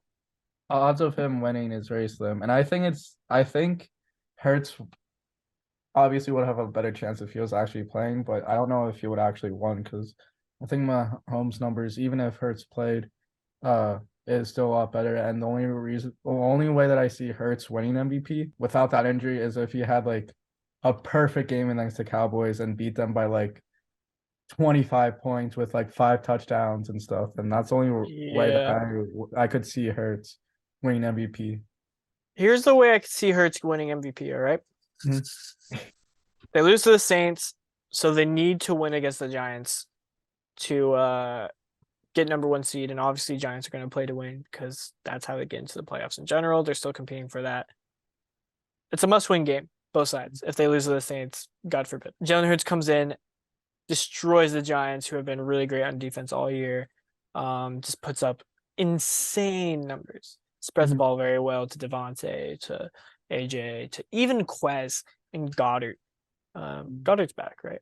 Yeah. He played against the Cowboys. Yeah, he did. And Mahomes just tanks. I don't know. Maybe he gets benched last game because they clinched first seed. Maybe could happen. Something like that. Yeah, something like that to really kind of just like even it up. Doesn't really matter if he missed a couple of games. It would, to have only lost 1 game and then to come back and clinch the first seed would be huge overall. Especially after like Minshew like lost back-to-back games, that even like proves that it's like not a system. Like fuck you, Parsons. Yeah, fuck you. Hurts is the system. Yes, sir. Allen, what are his odds? They're according to Las Vegas the same as Hurts, even with Hurts not playing, which yikes for Josh Allen. But if Josh Allen gets the number 1 seed for his team and just goes on a tear these next 2 games, I really think like he has a decent chance overall because he will be competing for the first seed. I'm sure they want it, and he just needs to step it up and put on the performances that he had to begin the year.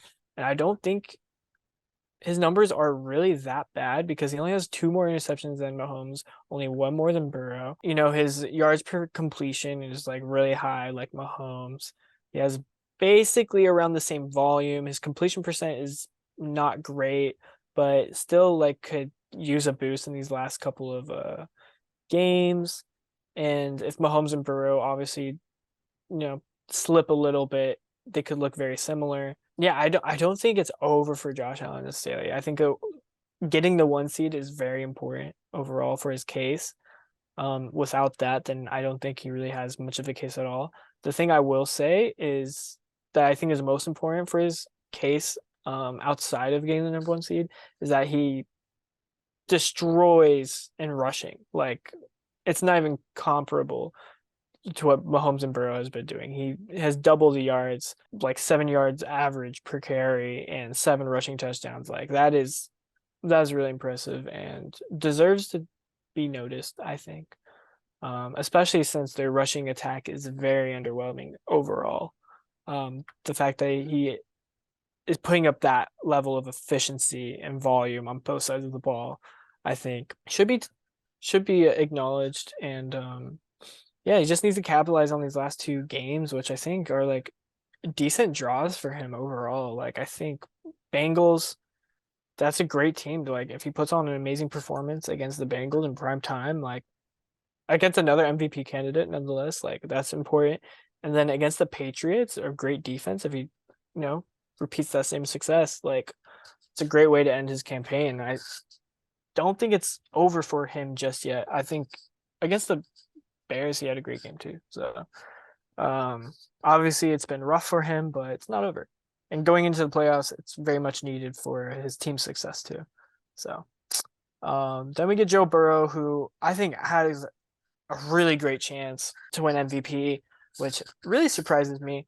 But let's just look at the efficiency outside of like the volume, right? Like he has more completions than Mahomes and yet has like a 2% like lead over him in the completion percent. So like he matches and almost exceeds Mahomes' volume and is still more efficient than him and matches his like scoring prowess with very similar like touchdown totals. Doesn't turn over the ball too much more than him, and obviously Mahomes is going to be facing a couple of teams that could easily take the ball away from him and give him a hard time. That being the Broncos, who have an amazing defense, outside this last game, obviously. And then I think even the Raiders could do it with their pass rush. Max Crosby has been excellent all year. So I don't think it's over there. And Joe Burrow, obviously, still, I don't know. I don't think it's a great chance to get the first seed, but still possible. Kind of like reversing the roles. Like if he's able to beat Josh Allen's Bills in primetime, that'd be huge. And then who's the last team that the Bengals play? The Ravens, also another great defensive team that has been looking pretty decent, trying to win their division as well, to win their division through that game, and then maybe even get number 1 seed if the other two teams do poorly. I don't know. I think Burrow has a great chance. He ultimately just needs to keep repeating the success he's had these past couple of games and hope that Mahomes slips a little or gets benched because they just want rest players. I don't know. Something like that. That is where I think Burrow could win, and then Mahomes can just coast at this point. It's his to lose. He just needs to be doing the same stuff he has been doing. Nothing too crazy. He doesn't need to step it up at all. Just play the way he's been playing, win the games, go to the playoffs. That's all it takes. Mahomes just needs to not play bad. And I don't think he has played bad at any point this season. Like, there's not one game I can point to and be like, he played terrible. I think he played terribly all of the games, and I think Jalen Hurts is the real MVP winner here, despite all that. So that's what I think. That's just my conclusion to the MVP race. Yeah, I concur with everything that you said, and this list is top notch. I almost forgot to do predictions, and I realized I didn't do predictions when you were talking about Joe Burrow like midway through, and I was like, oh fuck, I need to do predictions. Speaking of predictions, I'm trying to get better at transitions, and I guess that was not a good transition when I was saying it. It sounded a lot better in my head. But week 17 of the 2022-2023 NFL predictions, the first game being tomorrow at 8:30 p.m. against the Dallas Cowboys versus the Tennessee Titans. And after last week's performance that I had predicting, I'm like, I need to make smarter predictions and stop going for the upset in the chance that the upset may win. So I am not rooting. I don't want to say rooting because I generally am not rooting for the Cowboys to win, but I have predicted the Cowboys to win just because of how Tennessee Titans have been looking. Beautiful. Thank you. I also have the Cowboys because fuck Titans. Want to see T.Y. Hilton cook against them. Not really. Next we get the Detroit Lions, not out of the playoff contention just yet, not even out of getting a winning. That'd be crazy. I guess the Chicago Bears, who just want to tank, so we both have the Lions. Yes, I agree. I want the Lions to win out just so that they can have a winning record after the last year performance, and just for Dan Campbell's sake, because he's one of the better head coaches in the league, and I want him to succeed. Amen. Next, we get the Giants versus the Colts. We both got the Giants because Colts also tanking. Both could be the thorn in their side. I'm going to say something crazy. What are you going to say? Daniel Jones has 5 interceptions. 50+ points total. Wait, I'm going to also comment something as well that I think you are going to like.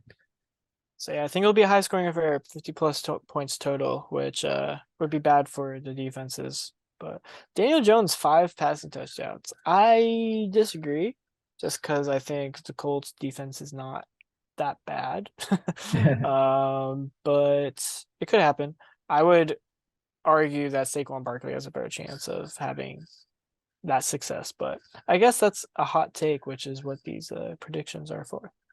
Yes, because I didn't do too many predictions last week, and They weren't spicy enough, I don't think. I only did 2 predictions last week, and I want them to be more spicy. Well, you said Minshew 6 passing touchdowns, so I mean, um, I was there by half, I think. I think he got 3 touchdowns. yeah. Oh, I also said Nick Foles will play, and he started.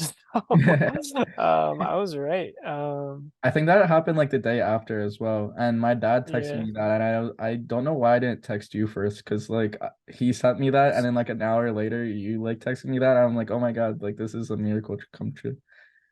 A miracle come true. But then he ended up having Um, 3 interceptions. So my yeah, G. I had 3 of those comment predictions right because my other one was 5 total field goals in the Rams Broncos game, and that was correct. Ooh, really? Yeah. How many? So How many field goals? 5 5 like exactly. yeah, 5 exactly. I didn't it wasn't like 5 plus. Oh, I okay. said 5 total field goals and I was right. That's Don't crazy. question me. Eagles are going to beat the Saints. We both got that. I'm wanting to say Arizona Cardinals going to beat the Atlanta Falcons. Really? That means that the Falcons are going to win. Oh, yeah. I mean, both of these teams aren't fighting for anything anymore. Could just improve their odds. So I think it'll be a low scoring affair. I think under 20 points total. I'm going to say kind of going in the opposite way. I guess this is the opposite way exactly, but I'm going to say Cardinals score 35 points. You know Okay. that JJ Watt also retired too, which is what Well, I'm yeah. he's planning on retiring. Yeah. Do you think he's actually going to retire? Yeah, I think he will. I was just correcting you as in like he didn't just do it mid-season. He still got 2 more games. Yeah. I just didn't Uh, know if he had like an injury or something that he was like, all right, I'm done, and it's like it's official because I didn't no, really. his post was just like it was my baby's first game and my last home game ever. Oh, okay, that makes sense. So that was it. That was what he was insinuating. It was like I will retire after this year because it's my last home game ever. Mhm. Cardinals 2 away games to end the season. Yeah. Next we get the Chiefs will beat the Broncos. Predictions are a lot easier when they're not against playoff contenders. Yeah, I feel like this week is definitely kind of more easy to project because it's like a top heavy team like Kansas City Chiefs versus Denver Broncos facing that are like out of playoff contention. I guess that's really what you just said, but Of course, the Broncos will, I would say, want to be a thorn in the Chiefs' side just because it is a divisional matchup. So it could happen. Um, I'm not going to count the Broncos defense out just yet, but ooh, what's your comment? Mahomes 2 rushing touchdowns. Interesting. I'm going to say Mahomes 2 turnovers ooh, because he did have a couple, if not more than a couple, against the Broncos the last time they played. So let's see that repeats. yes. Next, we have the Patriots against the Dolphins, both trying to get that last wild card spot. Dolphins ahead of the Patriots right now. We both have the Patriots. That's a little bit of an upset. Really? Oh, I was trying to get a more of a dispute. I was trying to change it, so I changed it last second because I thought that you'd have the Dolphins, but it's so weird. Or the Dolphins are having a weird season because they started off 3-0, then they went 0-3, and then they went 5-0, and then they went 0-4 as of now. So I think that this is going to be their like 0-5, like back to back. It's basically just like the most mediocre like season ever, where it's like you start off, I'm not Yeah, gonna repeat it, but yeah, I just thought that was a weird statistic where it's like they, streaky. yeah, very, very streaky. Carolina Panthers versus the Tampa Bay Buccaneers. I have the Panthers winning because Yeah, fuck Tom Brady. fuck Tom Brady. Are we just not gonna have a dispute this entire time? Washington, Commanders, Washington Cummies, Washington. Oh, yay! Here's our first dispute. I have Washington winning, And and I have yeah, the Browns. I this don't is really know. That's kind of coin flip here. I'm not confident in this prediction at all. I just figure the Browns want to prove some success with Watson before the season's end, and I guess they're technically not out, are they? Oh no, they are. But still, I don't think they're. I wouldn't expect them to like try and improve their draft odds. Well, actually, I think it belongs to Houston anyway, so it doesn't matter. Yeah, might as well win it. Might as well beat up on Wentz, right? Get my Yeah. just destroy Wentz. Why not? I think it's a must-win game for Washington, and to start Wentz is basically admitting defeat. I agree. And I think Washington is just still playing for the playoffs, obviously, and I think they're in it as of now in the last wild card spot, I Yeah. believe. And Yeah. I think they're just trying to continue that. And I don't know if this was Carson Wentz like 3 years ago, I would say that Carson Wentz is coming in a perfect time for them with this like last playoff push. But I don't even know how Wentz is going to do coming back. And I don't even know if he's going to elevate the Washington to beat the Browns. So it's just going to be interesting to see how he performs against a struggling Browns team. Next, we got the Jaguars looking to win over Houston to try and win this division. Doesn't really matter. They've been talking about this game, like saying that the Jaguars and Titans could rest all their players this week because neither win matters. It all comes down to who wins in the Week 18 matchup, Titans Jaguars, to win the division. I guess that makes sense. Oh, yeah, that makes sense. Because okay. Do you think they're going to rest their players, or do you think Jaguars are No, going? I don't think that it wouldn't make sense. Like maybe some players that are like that would be questionable going into the game. I think I would just like let them rest and just like sit them out. Maybe they would be more liberal to like sit players out with injuries, but I wouldn't just like rest everyone. Obviously, I would try to keep the momentum going for the Jaguars, and on the Titans side, I would try to find something to kind of get the spark, especially against a good team in the Cowboys. I think for both teams, it wouldn't really make sense. Yeah. They're going to want to play to win no matter what. And yeah, I think the Texans, very meddled within the divisional race. I don't think it's going to happen twice, but it'd be crazy if it did. But I'm going to say Jags. Yeah, I've been fanboying over Dougie P, and I think that they're going to beat this Houston team. So that's why I got Jags. Next, we got the 49ers beating Jarrett Stidham. Yeah. that's it. Yeah, I feel like this is another easy prediction to make because it's a playoff team beating up on a eliminated team. So I feel like another easy pick beating the Niners, or picking the Niners, not beating the Niners. But next one that's kind of more of coin flippy. We got the New York Jets versus the Seattle Seahawks. And we have our second dispute. You have the Jets, I have the Seahawks, both 7-8, both having really strong starts, but now very questionable performances of late.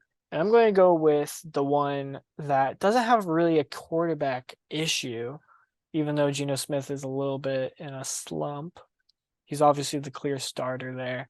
And so I'm going to keep rolling with Geno as opposed to a team that hasn't really figured out their quarterback scenario and just keeps rotating starters at this point. Yeah, I'm not on the Mike White train. He hasn't proven to me that he can win games. Geno has. I got Seahawks. Both great running games as well. It's going to be interesting to see if they can stop each other's. Yeah, this is my little bit of an upset for the week. Or I guess my little bit of an upset of the week would be Patriots, but this is another little bit of an upset. Not really, because it's a little bit of a coin flippy, but an upset of what he just said with the quarterback issue. I think that Geno Smith is definitely better than the entire Jets quarterback room, so that's why it's kind of a little bit of an upset. Moving on to the Minnesota Vikings versus the Green Bay Packers. Now, you may be wondering why I have the Minnesota Vikings after talking trash on them, but I have been picking against the Minnesota Vikings for such a long time, and each time they fucking tease me in losing. They tease me, and I'm like, oh my God, the Vikings are going to lose. But they find ridiculous ways to win. So hopefully by picking them is going to be reverse psychology. And then karma's going to slap them in the ass. And then they're going to lose in a devastating way instead of winning in a lucky way. Boom. That's why. Reverse psychology is basically what I'm saying. Uh-huh. Yeah. That's interesting. Well, I have Vikings just because I think they will win, and I don't believe in the Aaron Rodgers sneak into the playoffs campaign. Should I start AJ Dillon this game? Do what you want. I dropped AJ Dillon because I don't believe in his consistency. So you can do what you want. I do like AJ Dillon, don't get me wrong. Mhm. But The only yeah. reason why I asked because he's had like 4 solid games, and I just didn't know. I just was confusion on whether to start him or not. No, I don't trust. But that's up to you, man. Thank you, man. That's much appreciated. The Chargers will beat the Rams because why not? Yeah, I'm on the Chargers bandwagon, and not bandwagon, but yeah, I'm on the train because of Keenan Allen and Eckler for my fantasy teams. Yeah, I think Herbert, now that he's in the playoffs, he's going to want to step it up. He was clearly not happy about the offensive performance against the Colts, and so this is a great Rams team that was really great defensively against the Broncos. So I think he's looking to try and step it up against another good defense and see what he can do before the playoffs start. Yeah, I think he'll do it.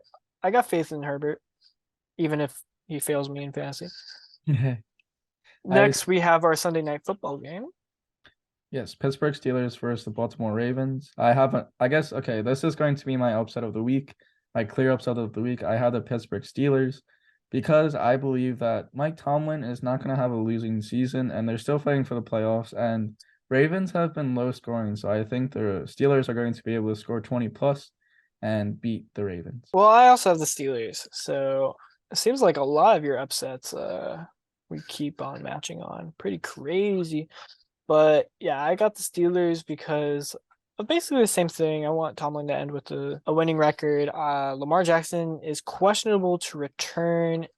If he does, which it's looking better that he will, I suppose, the other weeks, the problems are still there, right? He's not going to be 100%, and he's going to be without a lot of offensive firepower that they've just failed to surround him with. So I don't know. I think they've been lucky to get to 10-5 this season, and it's going to be very rough for them ending the season. All I hope for is that if the Titans do win the division, that they face off and the Ravens destroy the Titans. That's all I'm asking.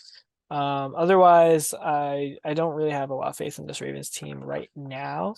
I think they have good enough capital and they have a good chance to surround Lamar Jackson if they do end up extending him.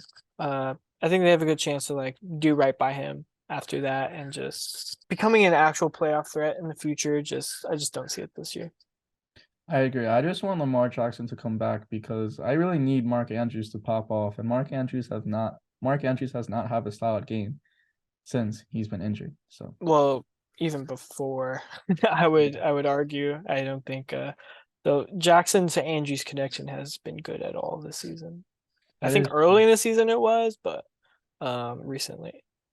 That is true, but I mean, I think it's just better odds of Jackson being able to throw Andrews comparatively to Hutton. Finally, the Monday night matchup that I think a lot of people are looking forward to could easily be the AFC Championship. We will see. Is the Bengals and the Bills. Oh, another dispute. I got the Bills winning because I think Allen is going to be like, fuck you, Burrow. I'm winning the MVP and you're not. Well, on the other hand, I have the Bengals because I think Joe Burrow will be like, fuck you, Josh Allen. I'm winning the MVP and you're not. But either way, I don't think either of them will win the MVP. Just to put slide my opinion into there. I think Mahomes will not give up his lead. It's his to lose, and he won't lose it. But at the same time, both of these teams know this is a must-win game just for momentum and for seeding. So I think it'll be highly contested. But at the end of the day, I'm going to rock with the team that has played a more competitive matchup within recent history because I don't think that Bills-Bears matchup was overly competitive, just given that the Bears are kind of tanking and the Patriots played all 60. So I agree. I put in the comments that Josh Allen's going to get 5 passing touchdowns and Stephon Diggs is going to get 3 of them, 3 receiving touchdowns. Okay. In my comment, I will say that Burrow will throw for 4 TDs and all 2 different receivers. Like the Patriots game? Or was it the Patriots game? It was the one before that, but yeah, I think it might not be all 3 receivers, the big 3, but I think maybe he gets a tight end involved, maybe throws one to Joey or Samaji. Oh, it was the Bucks game. I was just thinking Tom Brady. Oh, you're done. Yeah. But yeah, I like those predictions, but that's it for this podcast Yeah, everyone leave. right now. We don't want to see you anymore. Get your ugly faces away from us. But return next week. Yes, please. We'll be talking about the last week of the regular season. That's Crazy. crazy. Got anything else to say or? No. All right. Bye, bitches.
Oh.